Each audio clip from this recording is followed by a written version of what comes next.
ଏଇ ବର୍ଷା ପାଗରେ ଛତୁ ପକୋଡ଼ା ଟିକେ କଲେ କେମିତି ହୁଅନ୍ତା? ଚାଲନ୍ତୁ କରିବା। ତ ସେଥିପାଇଁ ଛତୁକୁ ହଳଦୀ ପାଣିରେ ଧୋଇକି ତାକୁ ଟିକେ ଷ୍ଟାଇଲ୍ ମାରିକି କାଟିଦେବା। ଆଉ ଏଥିରେ ମୁଁ ମଇଦା ବିଲକୁଲ ବି ୟୁଜ୍ କରିନି, କେବଳ ଚାଉଳ ଚୁନା ଆଉ କର୍ଣ୍ଣଫ୍ଲାୱାର। ଆଉ ସବୁଠୁ ମୁଖ୍ୟ ଜିନିଷ ହେଉଛି ଯେତେ ଅଧିକ ରସୁଣଟା ପକାଇବେ ସେତେ ଅଧିକ ଟେଷ୍ଟ ଲାଗିବ।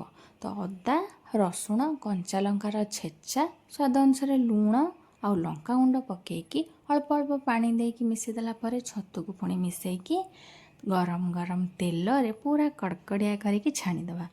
ଯେଉଁମାନେ ଭେଜିଟେରିଆନ୍ ସେମାନଙ୍କ ପାଇଁ ତ ଛତୁ ପକୋଡ଼ା, ନନ୍ ଭେଜିଟେରିଆନ୍ ମାନଙ୍କ ପାଇଁ ଚିକେନ୍ ପକୋଡ଼ାଠୁ ବି କମ୍ ନୁହଁ।